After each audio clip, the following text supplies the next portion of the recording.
Hey guys, welcome back to another video on my channel. Today I'm going to be talking about some ways that you can prepare for Minecraft 1.21.9 or also the Copper Age update. Now this update mainly focuses on copper, but there are a few other things that you can prepare for. Now the first thing I am going to mention isn't something you can really prepare for, and it's only on Java Edition. There are some things you can take notes for, so as soon as the update releases, you know what you're doing. So the F3 screen was updated in this version, and there is now an editable section. So if you click F3 and F5, this brings up this menu, and you can basically just toggle everything on, off, or always. And this means if it will never render on your screen, if it will only render if you have F3 open, or if it will always render. So for example, if I put the biome to always, you can now see the biome is rendering on the top corner. But if I quickly just turn this to F3 only, when I click the F3 button, you can see the biome is now rendering. So here are all the options. I'm going to slowly scroll through them so you can maybe take notes of ones you do want to enable as soon as the update releases, and some that you maybe want to disable. There are also some options at the bottom here, so you can do a default profile or a performance profile. There are quite a lot of them. And then at the bottom, there is the best things. And this is things like chunk borders, or you also have entity hitboxes. You can have these enabled when you open up F3. So for example, you can see hitboxes for entities are currently set to in F3. So now if I have F3 off, you can see no hitboxes are showing. But if I open up F3, hitboxes are instantly turned on. I no longer need to hold F3 and B to turn hitboxes on individually. There are some other debug options down the bottom here, like 3D crosshair. I don't know what that is. Okay, you can see the 3D crosshair is this thing right here where it shows you the 3D aspect rather than just a 2D. There is then also chunk borders, you have chunk selection octree, you have chunk selection paths, and you have chunk selection visibility. Now once again, all of these can be turned on. And if they are all on, this is what the game looks like. So that's the first thing I wanted to mention, because although this is only on Java, it's a very useful feature, and it means that you can now customize what you see on your screen at all times. And you can see at the moment, I always have my light level showing, so if I need to light up an area when I'm building, that is something I can do easily without the need to see everything on my screen at once. I'd also have targeted block, which I guess is kind of annoying because you can see how much it does cover your screen. Now the next way you can prepare for this update is by breaking a load of trees and collecting yourself some wood, because one of the new features inside of this update is the shelf blocks. Now shelves are crafted with the stripped logs. So the best thing you want to do is either, if you have a long survival world and you have some kind of wood farm, then you want to make sure you have a decent supply of it.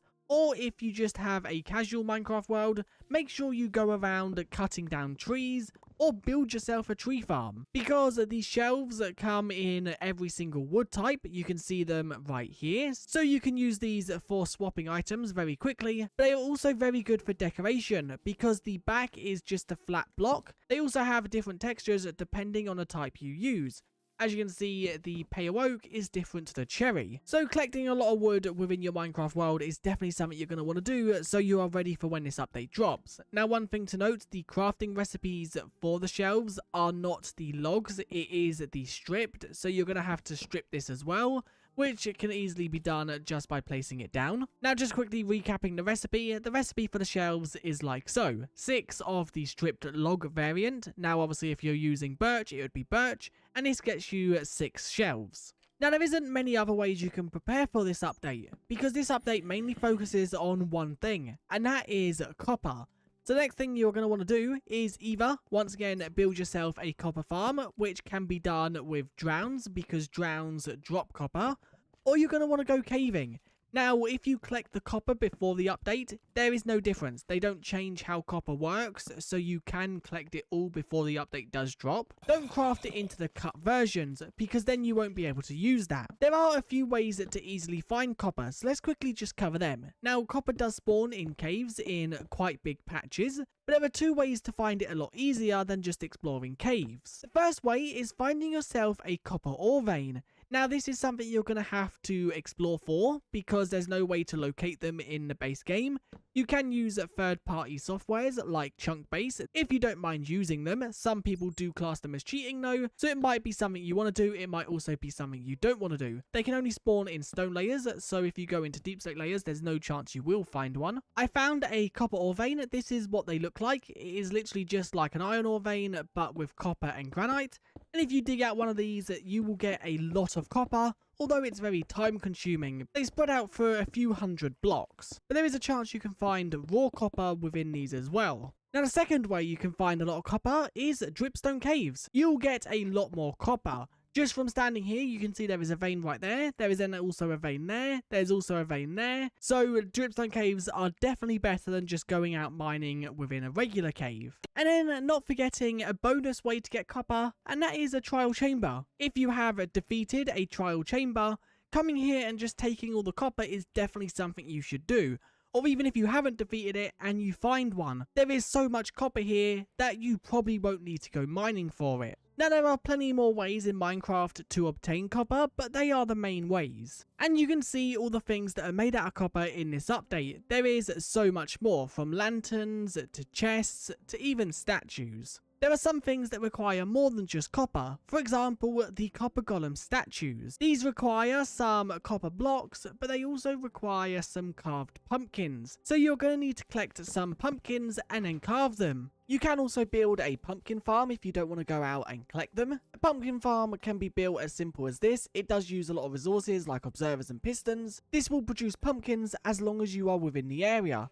But there is a trick you can use. You can use ender pearls to load chunks now. This was implemented a few updates ago. This ender pearl in the bubble column will now load this chunk even if I'm not within the area. I still have to be within the world unless it's a server. All I then need to do is carve them and possibly build a collection system, although you could use LA and copper golems. Now the final thing that you're going to want to do to prepare for this update is collect a lot of honeycomb. Once again, this may be building a bee farm, or it may just be going around your world collecting honeycomb from hives. Every single copper block can be waxed. The items and armor cannot because they are items, but the statues, the chests, the lanterns, the chains, the bars, all of that can be waxed to make sure it don't oxidize anymore. Now once again, you can build a bee farm, and bee farms are quite simple. And here we go, this is as simple as a honey farm needs to be. Now I haven't gone too complicated on the redstone. All we have is the beehives with then dispensers filled with shears. And then we also have just an observer clock, because we don't need to do any fancy redstone to check, because the dispensers will not shear if they cannot, and it also doesn't use durability. So although you could go fancier and you could make this a lot bigger, this is literally as simple as you can go. And if you don't want to craft observers, you could also use a repeater clock or a hopper clock. Now if I quickly just speed up the game, you can see the bees are pollinating, the observer is obviously going mad, and they are going in and out of the hives. We should see in a second some honeycomb get produced. We can then also add a collection system. Once again, I haven't done that. Once again, you can make a collection system using allays or copper golems, or you could just use simple things like minecarts or hoppers. And that is now everything we have for this update. There are some other things that you could prepare for, but they are the main things. And if you do everything I showcased in this video, as soon as this update releases, you will have everything ready, so you can mess with the new features as soon as possible. I will have a video on my channel as soon as this update does release, covering every new feature and every change. So make sure to subscribe so you don't miss that, and I'll see you guys in another one very soon. Thanks for watching, and I'll see you guys next time. Bye!